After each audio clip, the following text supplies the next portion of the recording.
De 2022. ¿Qué está pasando con Venezuela también post pandemia? Tenemos a Tomás Socias López, que nos acompaña el día de hoy. Él es analista político económico y político. Un gusto recibirlo, bienvenido. Gracias, Daniela. Encantado de estar contigo. Gracias por acompañarnos. De la salud del pueblo venezolano. Salud, porque también la economía y la política es la salud mental y salud monetaria es importante. Y todo el mundo está preocupado por conocer lo que pasa, la información, y eso es salud. Por supuesto. Así que es tu tema. Vamos a hablar un poco de ese esquema que hemos visto durante el primer semestre de este año. ¿Qué ha sucedido con nuestro país? Se habla de contener la inflación a través del dólar oficial. Hemos tenido cambios en los marcadores económicos e incluso las posibilidades de apertura para poder transar con Estados Unidos en la parte petrolera. Algunas acciones para que empresas como Chevron puedan seguir trabajando en nuestro país. Acercamientos que han dicho que son positivos, otros dicen que no son tan abiertos como se hacen ver. ¿Qué está pasando? ¿Qué ha pasado? Bueno, el primer semestre mejoró el país. Es difícil que lo reconozcamos. Tenemos patrones de atrás que nos decían que no podemos progresar si no había cambio político. Y esos patrones cambiaron, igualito que el patrón de la pandemia. Se abrió la economía, se abrió el país en octubre del año pasado, pero nosotros no hemos cambiado, probablemente, en muchas cosas. Y para salud mental, deberíamos de adaptarnos a este nuevo proceso. El primer semestre el país cambió positivamente, tenemos que decirlo. Cuando no hay cosas positivas o buenas, lo hemos dicho aquí en muchos lugares y hemos señalado los problemas. Una mejoría leve en el segundo semestre, en el primer semestre nadie está hablando de que el país se arregló. O sea, esa famosa frase de Venezuela se arregló, una ¿es tan real? Leve, nada de arreglo. El país no se arregla en poco tiempo. ¿Pero se puede arreglar? Claro, por supuesto, y menos con las estructuras, digamos, de un Estado que interviene en todo, como lo tenemos en estos momentos, una ideología que evita a lo mejor cambios más amplios, la inversión privada, la venida de empresas del exterior que las necesitamos, y todo eso, pero todo eso se está moviendo. La cotización de empresas públicas en la bolsa, ¿esto da algún impacto realmente real? Eso es un planteamiento de confianza que hizo el presidente de la República. Vuelvo a lo mismo, no lo queremos aceptar. Los pasos positivos que da el país lo está pidiendo el pueblo de a pie. Vivir mejor económicamente sin que la política lo abrume. Pero no queremos. Pero a veces no queremos nosotros, los que tenemos más posibilidades a lo mejor. Una Venezuela que no participa en la Cumbre de las Américas, ¿cómo queda? Bueno, hubo perdedores y hubo ganadores. El primer perdedor fue el presidente Biden, porque su política era integrar a Cuba y a Venezuela al sistema hemisférico. Y entiéndase bien, ¿para qué? Porque hay muchas críticas a él, sobre todo de los demócratas de Florida, pero su posición con Cuba ha sido clara. 20 para más libertades económicas y políticas si te integras al sistema hemisférico, que va presionando, todos los países están presionando por más libertades políticas y más libertades en los derechos humanos. Y sobre Venezuela y Cuba está puesto el eje. Nicaragua es otra cosa.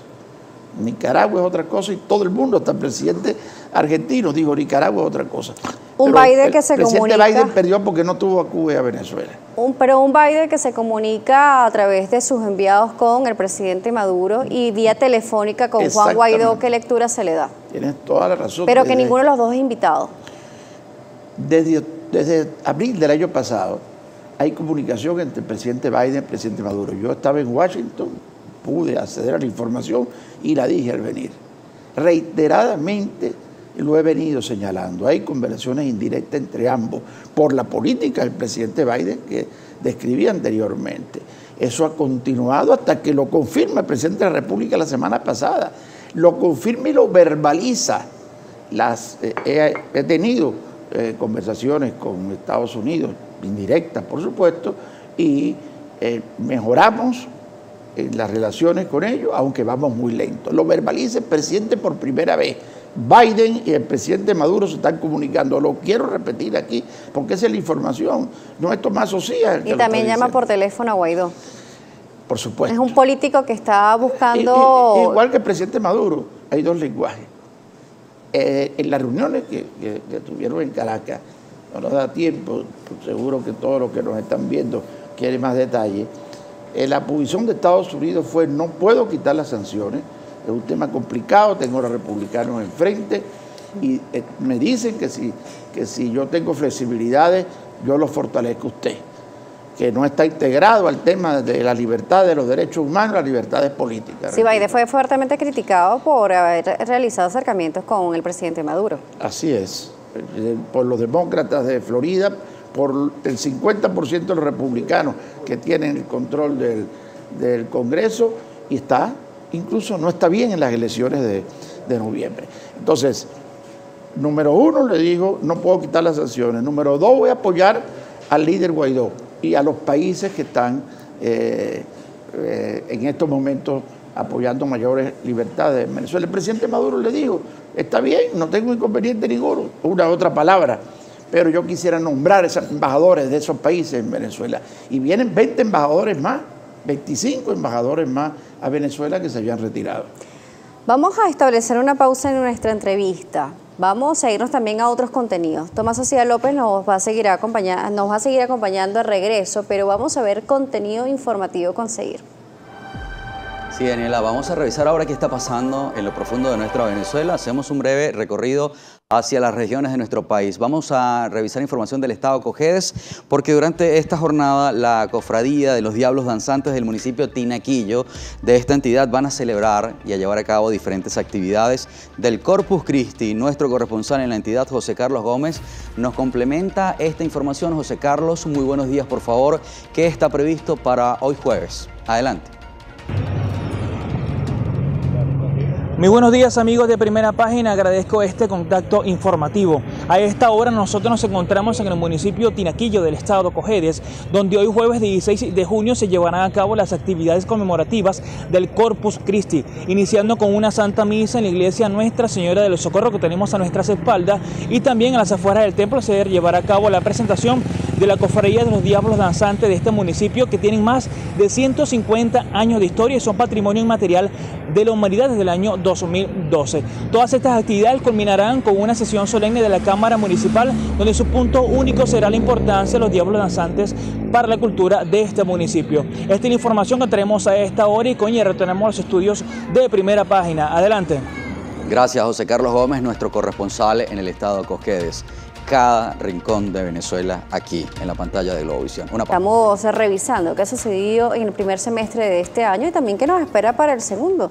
Sabemos que no tenemos algún tipo de adivinanza o, como dicen, una bola de cristal para saber qué va a pasar en el futuro, pero sí algunas proyecciones. Antes de irnos a este punto, vamos a hablar también de lo que está sucediendo en este momento. El presidente Nicolás Maduro está en una gira euroasiática. Está visitando países también de los países árabes, cooperadores de la OPEP, en este momento en Qatar, no solamente en la parte energética, sino en la búsqueda de fortalecimiento de negocios entre estos países. ¿Cómo se podría vislumbrar estas visitas a las diferentes regiones?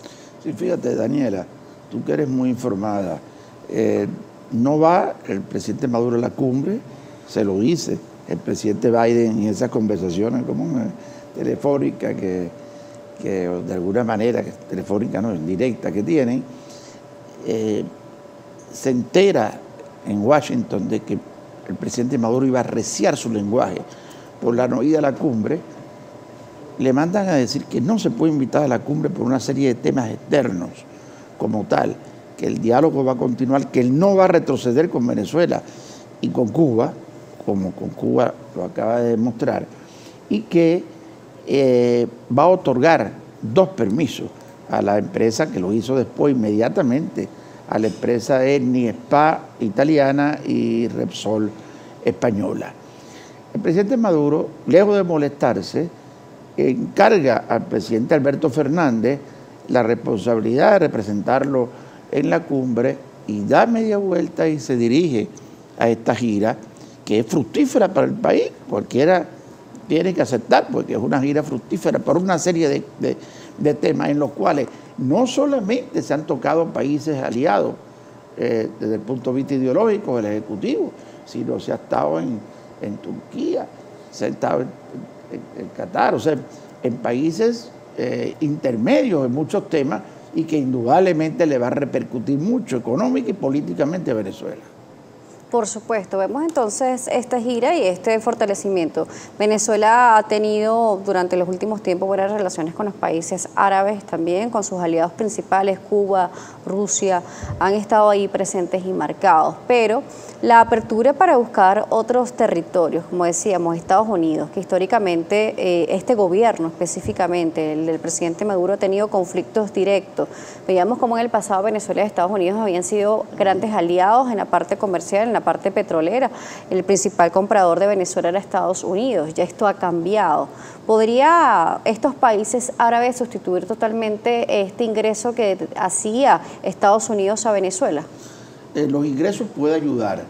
Es difícil porque el plantel industrial venezolano, la fábrica, dependen casi un 75% de sus repuestos, su maquinaria, hasta su materia prima de Estados Unidos, que está a 2 horas 45 minutos. Nosotros hemos crecido a 2 horas 45 minutos de una de las potencias más importantes del mundo. Cuando el presidente Maduro, el presidente Chávez en esa oportunidad, tiene dificultades, se voltea hacia otros países. Esto fue muy criticado, pero hace una alianza de 11 países. Entre los 11 países hay potencias como Irán, como Rusia y como China. Indudablemente otro grupo de países, pero también países neutros, países del mundo occidental, como España, como el mismo caso de Turquía y otros. Así es que este es un proceso donde la ideología, y eso lo ha entendido, creo, el presidente Biden, insisto, en el tema de Estados Unidos y Venezuela, en la medida en que hay un acercamiento de Estados Unidos, la posibilidad de mayores libertades en Venezuela se fortalecen, porque estamos más cerca de Estados Unidos que de cualquier país. Lo que pasa es que Estados Unidos se volteó, sobre todo la política de Trump, porque señaló con el dedo de que no hay libertades políticas y no hay libertades en los derechos humanos, cualquiera que sea la opinión, y entonces vino el gran conflicto que tenemos entre los dos países. Ya casi nos toca ir a la participación de la audiencia, pero un diálogo venezolano nuevamente se puede plantear, puede ser efectivo, se podría hacer dentro del país o fuera de ellos. ¿México podría ser nuevamente el anfitrión o se descarta? Cuando vino la delegación, el presidente Maduro lo dijo, esa es la información. Trabajamos con información porque las redes a veces con las opiniones personales distorsionan. Le dijo claramente a Estados Unidos que no podía hacer el diálogo, no sé de dónde todos los días. Sectores de la oposición te sacan de que el diálogo se va a reanudar en México. No hay información de eso. El presidente Maduro lo dijo y la información es que el diálogo se va a renovar en Venezuela con diputados de la Asamblea Nacional, incluso hay algunos nombres ya sonando, y con la mediación de Noruega, como venía siendo. Y esa es la información, Daniela, la información que no queremos ver en las redes. Pero el aprendizaje real de estos diálogos que se han levantado en todas las oportunidades, ¿cuál es? Pero la oposición sí ganó con los diálogos anteriores. Pudo hablar del CNE, pudo hablar de las elecciones, pudo poner las bases para que 10 días antes no le cambien 1 millón de personas los presos por motivos políticos. Ese tema no está ni en las negociaciones de Estados Unidos, y quiero ser muy claro, ni ha estado en las conversaciones de diálogo de una manera directa. ¿Por qué? Porque todo el mundo sabe, ambos negociadores, la oposición y Estados Unidos, que ese es un tema delicado para el presidente Maduro. Se trata por otros canales, que es las libertades políticas, mayores libertades políticas, mayores derechos para el ciudadano, y por ese camino tratar de evitar lo que está pasando en este sentido. ¿Noruega es realmente el mejor perfil para acompañar el diálogo? No lo sé, pero es difícil de saberlo. Tú ¿Vamos? Sabes que las negociaciones son difíciles. Tú dijiste al principio que hay una bola de cristal. No sé por qué nos empeñamos a veces en una bola de cristal. Eso no existe. Por supuesto, las adivinanzas. Nosotros a esta hora también queremos saber qué nos está diciendo la audiencia en las redes sociales. Estamos listos para compartir con ustedes su opinión, su pregunta que han enviado a nuestro invitado esta mañana. Vamos a comenzar haciendo un recorrido. Luis Méndez escribe a través de Twitter: buen día, ¿qué clave sugiere usted para mejorar un país cuya economía es fatal, donde su ciudadanía trabajadora siente que la superación es incansable, que se necesita para cambiar esta realidad venezolana? Pregunta, ¿qué se necesita? Bueno, primero, los venezolanos tenemos que sanar. Un mensaje de salud de lo que manda Daniela. Tenemos que sanar y tenemos que poder sobrevivir en medio de una Venezuela donde está cuestionado el tema político. Eso es lo que desea más el venezolano. Gracias por esta pregunta, pero es el fondo realmente de lo que aspira el venezolano. Y en esa Venezuela, en la de todos los días de contradicciones, en esa debemos de manejarnos y crecer lo más posible. Ramón Ramos le pregunta, ¿cuáles son los errores más notables que se siguen cometiendo en materia económica en el país? El Estado, por supuesto. Bendito Estado, presidente, que usted lo coloque en todo. Ahora, en esta apertura, en estos signos positivos que se están dando en materia económica, se le ocurre, no sé a quién del sector ideológico, hay pragmáticos en el gabinete ideológico. Pragmáticos son la mayoría, gracias a Dios, 60%. Pero ¿a quién se le ocurrió, presidente? Ahora, una lista de 11 productos de precios concertados. Concertar en inflación, cuando las concertaciones y cuando las regulaciones lo que han traído es escasez, desarticulación de la industria, de la producción nacional. Ese es el principal error que hemos tenido en la economía. Ese Estado todopoderoso que quiere abarcarlo todo. Noé Alvarado escribe, buenos días, la gira del presidente, ¿en qué benefició al pueblo? Porque si tenemos relación con dos potencias económicas y la situación del país no se ha revertido. Evidentemente los cambios no son inmediatos, ¿no? ¿Qué podría traer como beneficio la gira presidencial? Beneficios económicos e indudablemente beneficios políticos. Beneficios económicos, ¿por qué? Porque se abren más fronteras, más posibilidades de que Venezuela, ahora el nuevo permiso que se le dio a la empresa italiana y española, permite llevar petróleo a Europa. Por primera vez salieron muchos en las redes diciendo, eso es solo para pagar deuda, pero también es una nueva relación por primera vez en años que adquiere Venezuela. Así que toda amplitud a otros países es positiva para el país, para el venezolano a pie.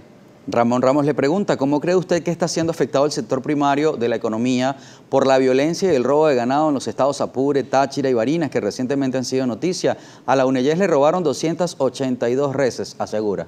Bueno, la inseguridad es horrible en sectores del interior y en los sectores agrícolas. Así que en esto, yo sé que el ministro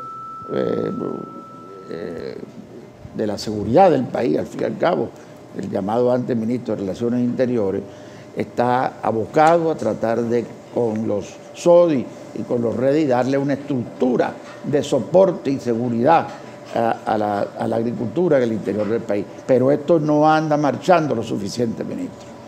Se nos terminó el tiempo, pero queremos agradecer a la audiencia. Sí, el tiempo en televisión a veces es apremiante. Yo pensaba que tenías más preguntas. Tenemos muchas más dudas e inquietudes, pero nos toca hacer un alto porque tenemos más invitados y más informaciones. Pero quiero que nos dejes las redes sociales o cómo pueden conseguir este informe que usted realiza. Con gusto, Daniela, fíjate. Tomás Socias Oficial, por favor anoten, tómenlo. Tomás Socias Oficial en todas las redes, a la orden de ustedes, y en Twitter T Socias L, acuérdense cómo se escribe Socias, con gusto estoy para atenderle, hasta mi correo personal, tsociasl@gmail.com.